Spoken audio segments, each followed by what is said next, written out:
then when we try to offer books that reflect our values and our ideas and, our understanding of reality and truth, suddenly it becomes problematic and we don't belong there. So it is concerning to kind of see the hypocrisy there. Yeah.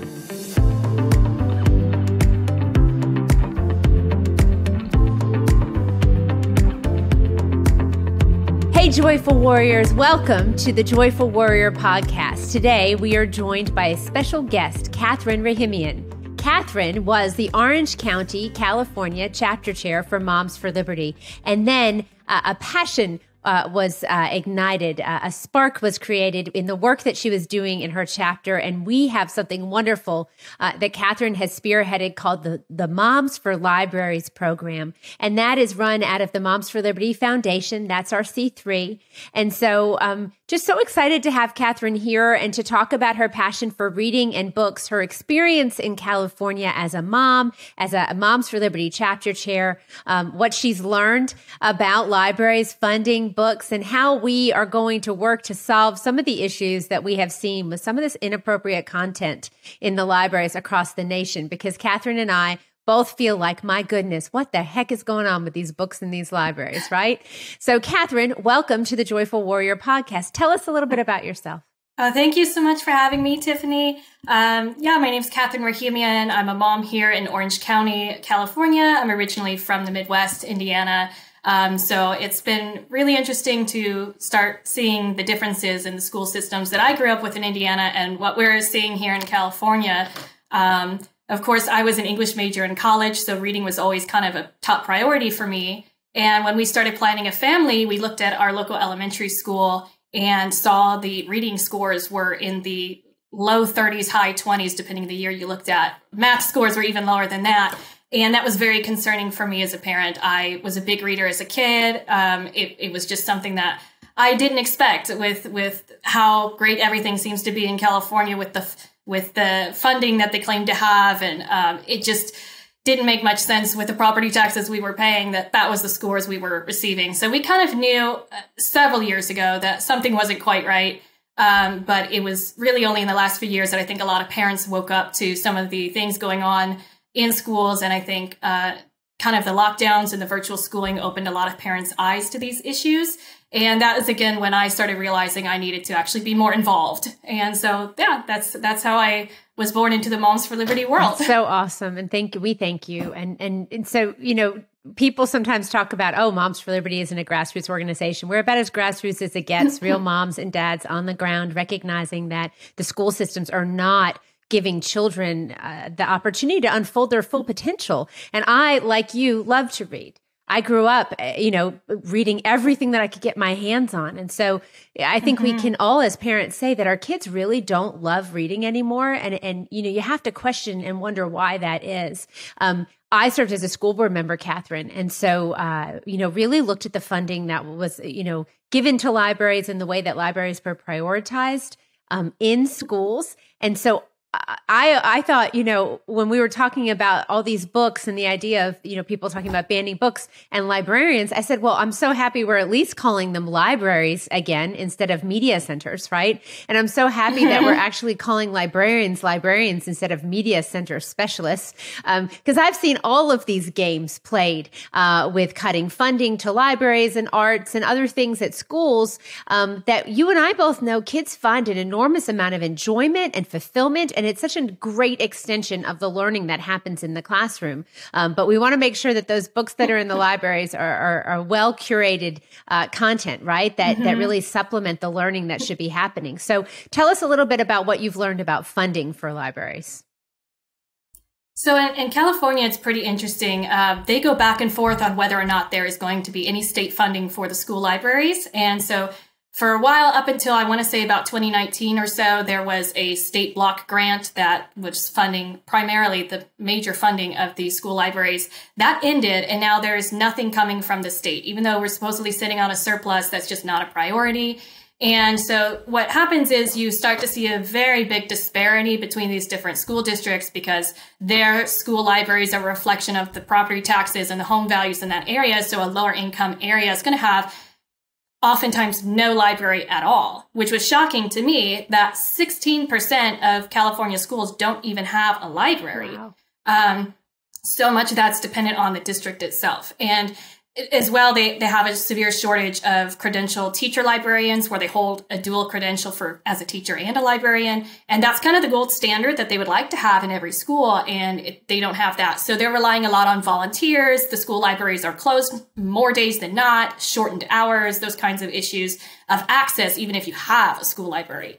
The other issue you have is that they rely so much on private funding. So a lot of times that comes from scholastic fundraisers and that kind of thing. A lot of times it comes from parents hosting some kind of fundraiser for the school library. But unfortunately, a lot of times it does come from private organizations, nonprofits, and organizations that go in there.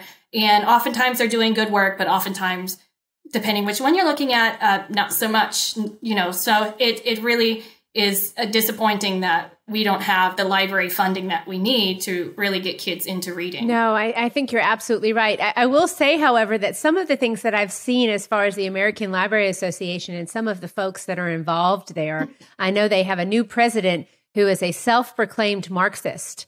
Literally, in a tweet saying, I can't believe how exciting it is to have a Marxist that has been elected to head up the Library Association. So, really some concerns here, right? You've got parents who want their kids to be reading, but then what's in the libraries? What is the actual content that's there? And how are they vetting that content, right? How are they choosing what's going to be there and what should be there and what should be added? And so, when we talk a lot about libraries, we talk a lot about intellectual freedom and academic freedom. And I think it's an important component, but we also talk about public school libraries. And I think a public school library is a little bit different than a public library, right? In the sense that they're serving primarily children, and you're dealing with parents who are to be an equal partner in their children's education. So certainly have and should have access and knowledge about what their kids are able to read at school. And part of the fun of picking out a book is looking through books, right? Looking at them, reading the back, maybe reading the first few pages and seeing if it piques your interest. And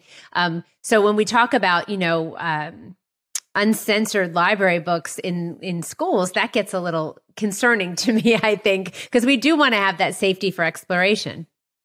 Yeah, absolutely. And I agree with them on a lot of the points, the platitudes that you hear about.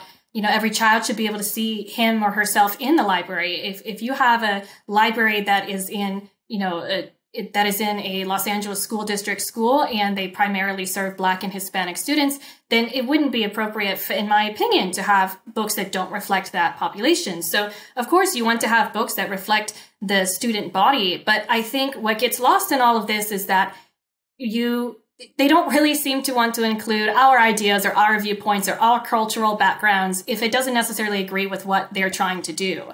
So, they say that they want, a diversity of viewpoints and all these things. But then when we try to offer books that reflect our values and our ideas and, our understanding of reality and truth, suddenly it becomes problematic and we don't belong there. So it is concerning to kind of see the hypocrisy there. Yeah. I think you're right. And I think it's been interesting because I absolutely think you're correct that children should see themselves in the books. But I think sometimes what we've seen in the past 10 years is that a lot of these books have been written for, trying to be marketed to different identity groups, but then it's kind of keeping with this group think idea where that everyone who looks a certain way or lives in a certain place is going to think in the same way and have the same beliefs. And that is just not true. We know that, right? And so I know that you have done work with Moms for Libraries. So why don't you tell everyone a little bit about what is Moms for Libraries?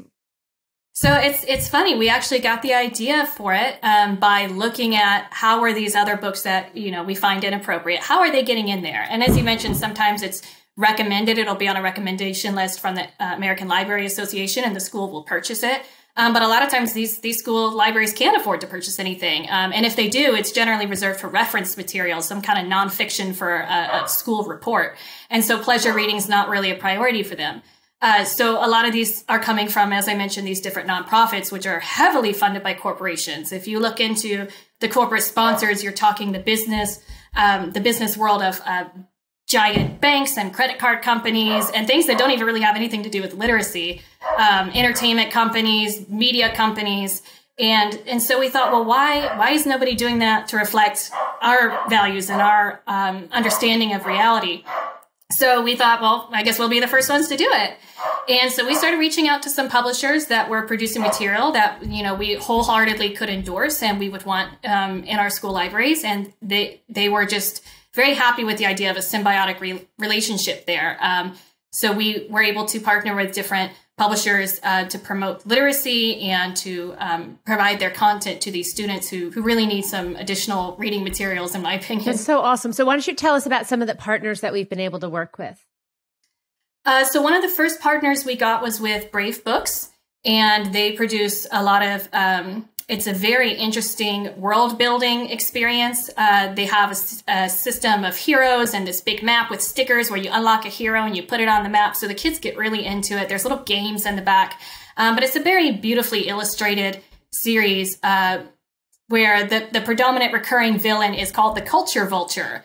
And so the Culture Vulture will come and whisper in your ear these different things. And then you go through the story and you find out what's the truth and what's really not the truth. And so the book that we have from them is called Elephants Are Not Birds, which is it's a very on the nose counter to some of the gender ideology books that we're seeing put in as some of the groups I found are targeting as low as preschool through third grade. So we wanted to kind of, you know, represent the other side of that discussion. And so that's a story about an elephant who really wants to sing. So he thinks he wants to be a bird. And then by the end of the story, he discovers, hey, I'm never going to be a bird. I'm an elephant, but elephants can sing too. I'm great as I am. I don't need to change. And so that was kind of the first one where we were like, okay, this is pretty in line with how we feel about this issue. I'll interrupt you for a second. Yes. Yeah. Helping children to feel good and comfortable in the body that they were born in, right? I mean, you know, so we talk, these are serious issues that parents are dealing with right now. And there's a lot of influence. And I know, you know, you're in California, comprehensive sex ed standards. You know, one of those is teaching gender identity in kindergarten, first, second, third grade. So, you know, to be able to help children to feel happy and confident and comfortable in their own body is lovely and wonderful. And so I thank you for that. So parents, if you're looking for a book to be able to read with your kids, do we have it? Do you have it right there? Oh, awesome. Yeah, show us. Yes. Elephants Are Not Birds. Who is the author, Catherine? Yes. This is by Ashley St. Clair. Ashley St. Clair. She is, the nice thing about Brave Books is they have a subscription service. So every month you get a new book by a different author. So they're always mixing things up and they'll tackle a different kind of issue or value each time. So it's really interesting to see what they come out with each time. Awesome. Do we have a promo code for Moms for Liberty moms that we can share? Is there anything? Yes, it is Moms, the number 4, libraries. Libraries. Awesome. So Moms for Libraries, go on there and subscribe to Brave Books and start getting books every month for you and your kids to read. And I know that's one of my favorite things to do is to curl up with my kids and read a book. All right. So who are some of our other partners? So I can show you one of my personal favorites is Why America Matters. This is a book by Dr. Ben Carson. This is just the epitome of wholesomeness. And I think this goes to what you were saying about the seeing ourselves reflected in our school libraries. And the issue with that is, in my personal opinion, diversity is a great idea, but I think unity is an even better one. I think we've lost that common identity that unites us and gives us a shared value system and a common identity. And then you start breaking people into smaller and smaller segments. And of course, that just causes people to butt heads between one segment or another. And the great thing about this Dr. Ben Carson book is that he talks about universal values that make us Americans and what that means and why it matters. And I think it's just, my son especially loves these little drawings in the front, all these different famous Americans in history. And he'll always ask me, oh, who's that one? And sometimes I'm like, I'm not sure. I didn't learn this in school. But it's really fantastic. It's a really good example of bringing people together instead of trying to separate them. Well, thank you, American Cornerstone Institute. That is Dr. Ben Carson's nonprofit that he has. And, you know, we're just thankful for everything that he and his wife, Candy, have done. They were at our summit, Catherine, and speaking and sharing about the work that they do. And I know they're doing work to build reading rooms all over the country. They've put quite a few in Florida schools. And so just the, he said when he learned to read and fell in love with books, his mom made him be a passionate reader. He was a little reluctant at first, but then he just couldn't get enough. And he really does work to give that gift to everyone. So thank you to Dr. Ben Carson for being a partner as well. Who else? All right, we have a really exciting one. I'm sure a lot of people have heard of them.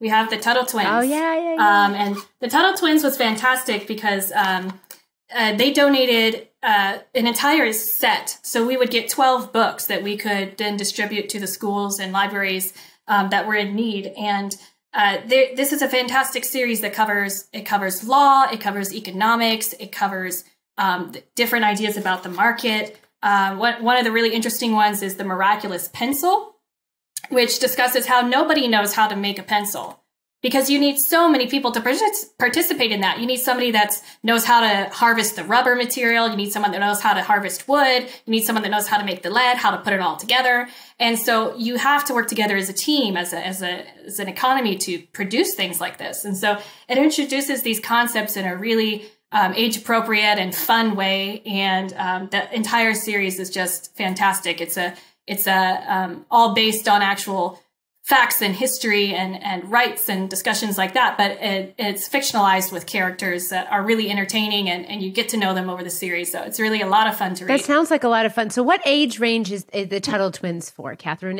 Do they have a recommended range? 4 to 12. Okay. Yeah, they say 4 to 12. But I'll be honest with you. I have read it to my 2.5-year-old. And he will sit through the whole thing, which is impressive. They can be a little bit lengthy, but he really gets into the ideas and the illustrations. And so, yeah, 4 to 12, but I think it's appropriate for anybody, especially even as an adult, you might learn some things in there. I think I would learn some stuff. So. Yeah, it sounds good. It's really good, actually. So, okay, so tell us, I think you have a couple more, at least one more that I'm aware of, just kind of burning in my head that I know. I just saw I remember I did a report on Harriet Tubman when I was in elementary school. And it just left such a lasting, mark on me to think about her courage and bravery. And I know that I saw recently that you were saying that there was a new Harriet Tubman book that had been distributed out to some libraries. So tell us about that series. Oh, yeah, that one is so new for us that I don't have a copy on hand. But I believe you're speaking of the Heroes of Liberty, yes, which is a really fantastic series. They do biographies. And so those are really well illustrated, really interesting reads about different, basically as conservative voices or people that speak to the ideas of liberty and freedom. And she was certainly one of those people that we should all aspire to. It takes a lot to put everything on the line and especially to help other people to discover their own freedom and liberty. She's a fantastic role model for everybody. So yeah, we're very excited to have that in our program as well. So big shout out to Bethany Shondark, right? And Heroes of Liberty for being such an amazing partner with the Moms for Libraries program. Is there anyone else did I miss anybody? You have some other things you want to mention? We have a few more I'll go through real quickly. This was from Good and True Media, Jack and the Fantastical Circus. And this is a really fun one about a little boy who falls asleep on a train and dreams that he's in the circus. And each performer teaches him a different virtue. And the virtues are very common, universal. It's something that we should all aspire to. So ideas like patience, courage, kindness, and having faith in the people around you to catch you. They talk about the people swinging on the trapeze. You have to have faith in that person's going to catch you even when you can't see them. And so it's a really fantastic book that discusses all these different virtues. That's one of my son's personal favorites. And the Good and True Media has a lot of really interesting multimedia as well. They have YouTube videos that they are really great for teachers to play along with the children reading the book. So they really kind of go all out with the multimedia aspect of it. So that's Good and True Media. People can do a search for that and find that? Okay, great. Jack and the Fantastic Circus. And these will all have the same promo code, the Moms #4 Libraries. It's all of them except for the Dr. Ben Carson book. They just wanted to donate for the thrill of it, so they didn't need a promo code, but they were very excited to participate. And the last one I'll go over real quick is this is actually our most recent edition is Classical Historian, which is actually founded and published by a local teacher here in Orange County, California. And he went through the process of getting this approved through the state. It's used in multiple school districts here. So it's all on the up and up, but he does his own history curriculum. Oh, wow, look at that. And it covers everything in Western history. So the story of liberty, he has even going back to medieval history, all kinds of workbooks for teachers and students. So it's able to help teachers lesson plan and things like that. So a lot of the teachers are very appreciative of that. They also have a couple of really cute games, different games to learn the Constitution, ancient history, world history, and these little memory games make it really come alive for the kids. So he's got some really just a wide selection of materials that are great actually for homeschooling as well. But the teachers are responding really well because it gives them something to plan around. It gives them activity ideas and worksheets and things like that. So we're very happy to have Classical Historian as well. Same promo code for them. Okay, so Moms for Libraries. Classical Historian. Who is the author of those pieces, those works? John DeGree. John DeGree. And so yes. Where do people go if they'd like to look at that curriculum or perhaps purchase those games? Does he have a website? How can we access that? Yes. Classicalhistorian.com. Classicalhistorian.com. So if you're listening, go to classicalhistorian.com. If you want to help your kids to brush up on real history, you can go there and take a look at the curriculum that they have. It's wonderful to see curriculum being written locally like that and going through that approval process in the state and not having these national conglomerate curriculum, groups that are writing this curriculum and forcing it down into schools. And it's nice to have that. So wonderful. That's just great. So Catherine, tell us, what has Moms for Libraries been able to accomplish so far? Give me some numbers. I want to know, because I know Tina's been telling me you're just doing an amazing job. Oh, well, thank you. No, I'm very appreciative to these publishers. They were extremely generous on an idea that hadn't been proven just yet.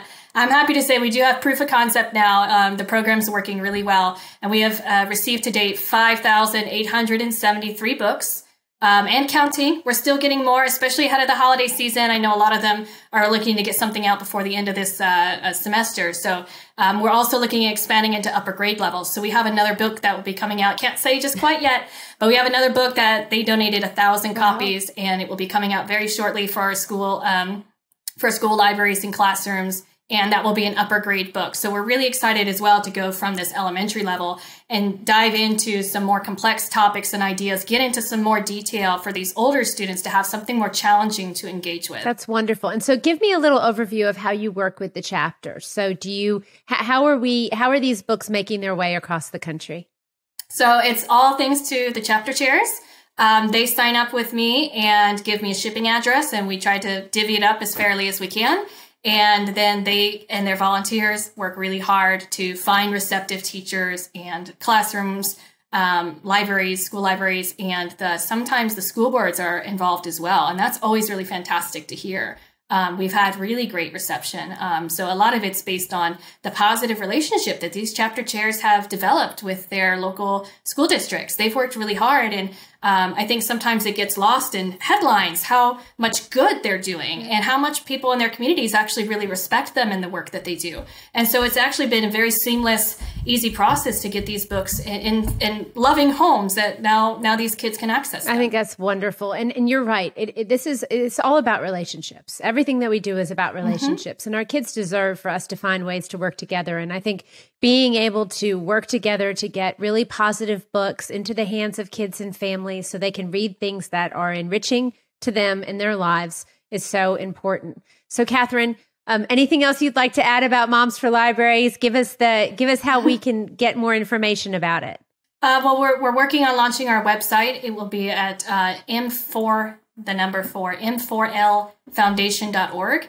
And pretty soon we're hoping to have a static webpage where you can always come and find out which books are part of this program and what promo codes you can use to add it to your own home library. And just to clarify, the promo codes, usually with an affiliate code, you see some influencer on Instagram, you get 20% discount, 10% will go to that publisher and 10% will go to the influencer. But we're not taking any of the money. It's not for us. What it does is it goes back to the publisher and sets in a fund that helps us to get more books. As soon as it builds up enough, we'll get another shipment of books.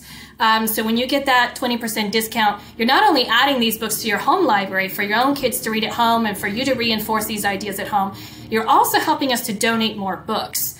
So it's a really great program where everybody wins. And so we're just really excited. Everyone's very excited. So once we have that website live, you'll be able to find those promo codes. But it's moms, the number 4, libraries for basically everyone. Wonderful. So, Catherine, I just want to say thank you. I think part of what makes moms, oh, they're my dogs. I apologize. It happens sometimes.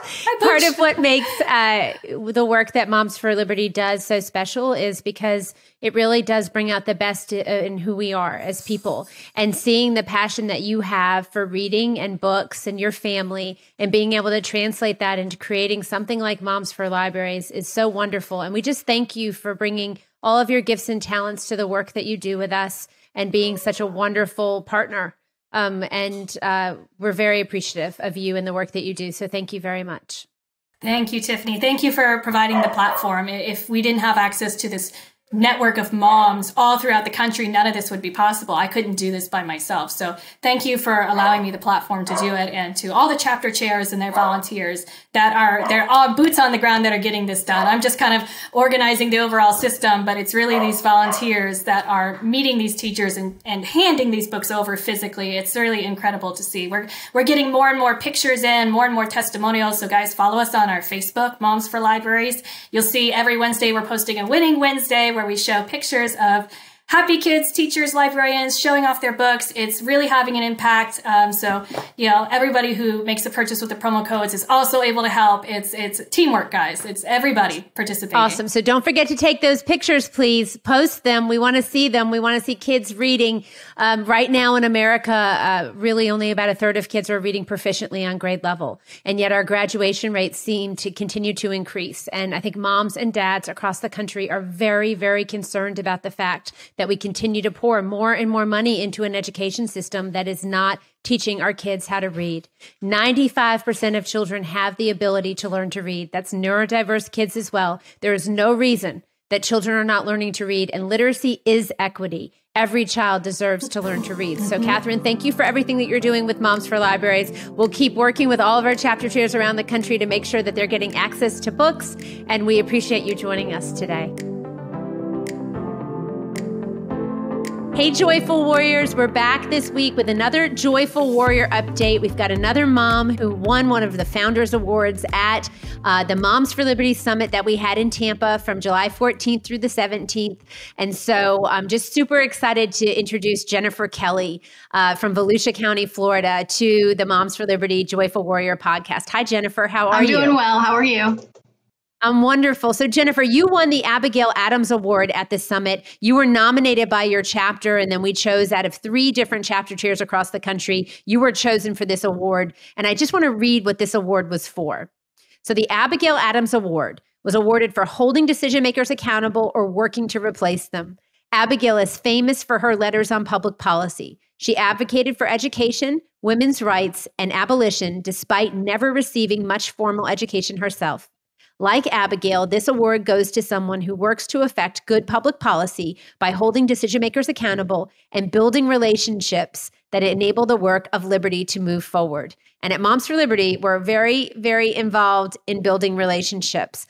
Jennifer, I just want to read why your chapter selected you quickly. This is what they said. They said, Jennifer is gifted at exposing unethical behavior and complex issues in ways that are easy for the public to understand. She builds relationships at times, even with those she does not agree with, for the benefit of the students in her school district. Jennifer was instrumental in reversing a school district policy that explicitly instructed staff to withhold crucial information from parents about their child.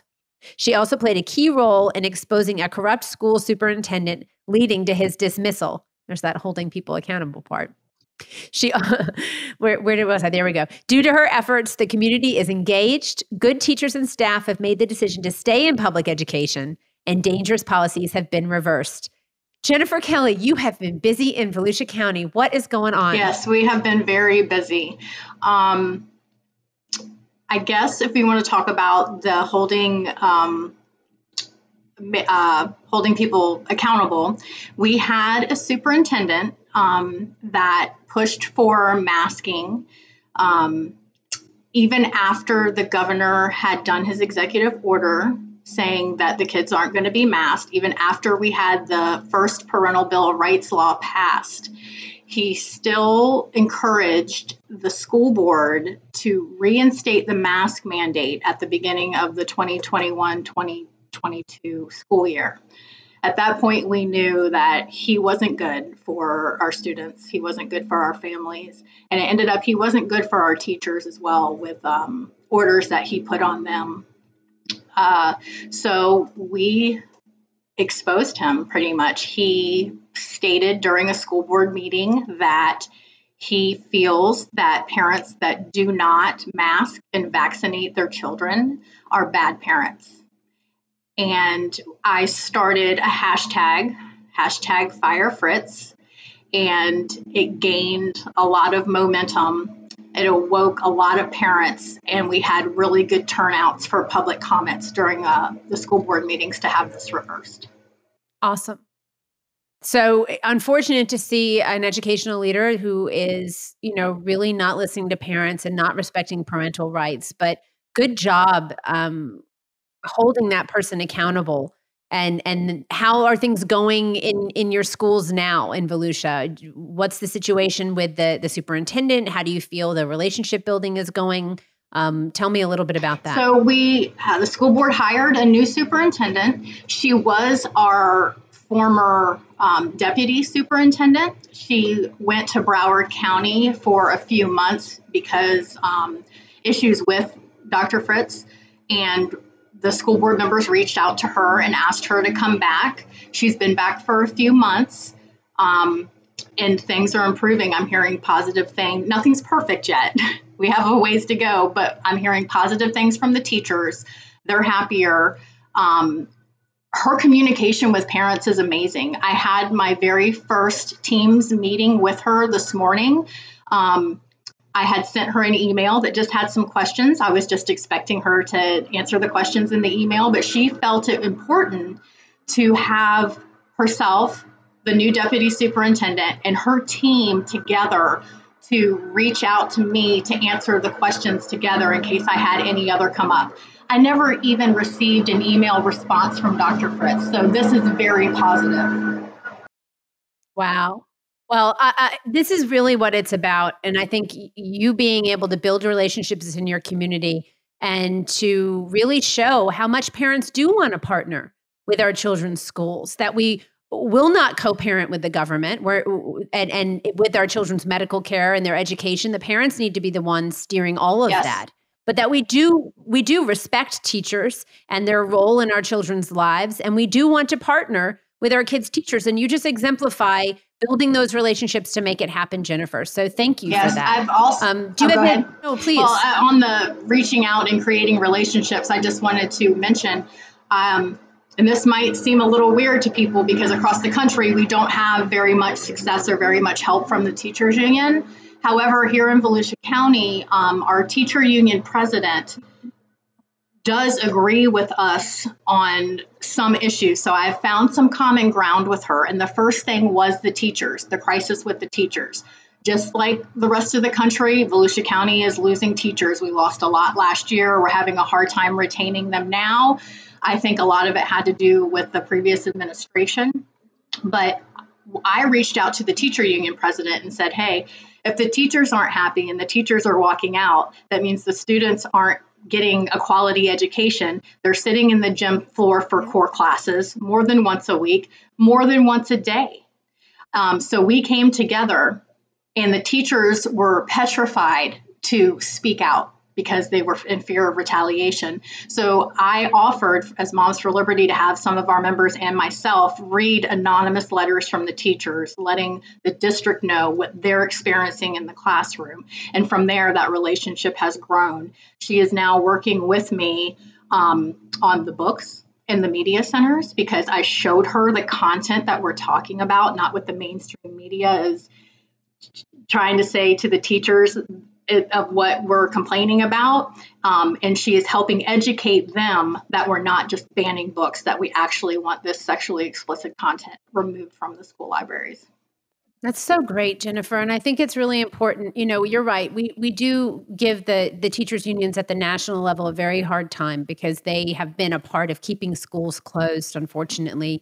And so many kids have suffered because of lockdowns and mandates. And so I show no mercy to Randy Weingarten or the heads of the teachers union at that level. But I have said before, and I continue to say, when we're talking about public education, I think it's very important to know these are our community members. It's hard to get up and speak about something that's happening in your schools. These are our friends. These are the parents of our kids' friends, right? These are community members that you're going to see at the supermarket, and we have to work to build relationships with them and try to understand each other so that we don't have an adversarial relationship. I think right now, and I'm curious about your take on this, why do you think it is that, I mean, is it that parents have just been pushed so far out of the process of the communication and the partnership with schools that we're fighting to get our way back in? Because it does sometimes feel adversarial, or we're taken as being adversarial. Is it just because that relationship has been so badly broken? Yes, I believe that's part of it. And I also think a lot of the parents were asleep and just had a trust in the teachers, in the education system, myself included in that, that we always felt that they had the best interest of our children at heart. And we all woke up to a very grim nightmare, for a lack of a better word. That was my experience. And when COVID happened and they took the volunteering out of the schools and the meet the teacher out of the schools and the orientation, that really placed a huge gap. And with the anger from the parents from waking up to all this stuff that they find out is happening, all this stuff they find out is in the schools, and then to say, hey, I'm the parent, this is what I want, and have the school push back so hard to say, no, you don't know as well as we do. We're the teachers, you're just a parent. They don't seem to understand that we, the parents, are the only ones that will truly have the best interest of our children at the forefront. And then with, not being able to volunteer, not being able to, join the media center advisory committees, for this reason or that reason, it's a lot of resistance. So yeah, you're going to get a lot of, it's going to be aggravating, I think, on both sides. I think so too. And I think it's interesting. People ask me oftentimes, they're like, what was it that triggered the parents? Was it the CRT? Was it the woke ideology in general? And I say to people often, I think it wasn't so much that it was there. I mean, they're upset that it was there. It was when they came to the district and they said, oh my gosh, these books are in the libraries, or this is being taught. Why is this being done? And instead of being heard and listened to, and the schools, they were just ignored. And it just showed us that they were so deeply entrenched in some of this work, and that they were so invested in protecting the system and not protecting the students and the families. Yes. And so, I think that it's the idea that somehow you're going to silence parents in the boardroom, and that's going to make issues or problems go away. And that's just not the case. Because I know you and your chapter during the forced masking were out there every day in front of schools, holding signs, making people aware of what was happening. And I just want to say to you, you have been someone that I've really looked up to in Florida.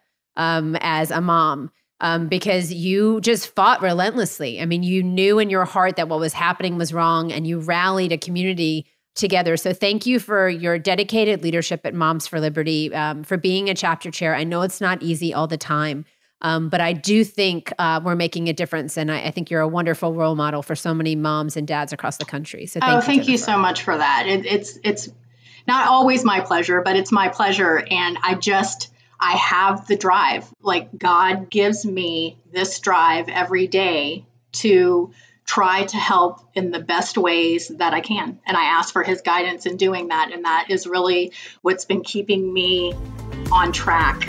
And that's just what I have my faith in. And it's been helping. Well, we love and appreciate you. And I hope you have a wonderful day. Thank you, joyful warrior Jennifer Kelly. Thank you.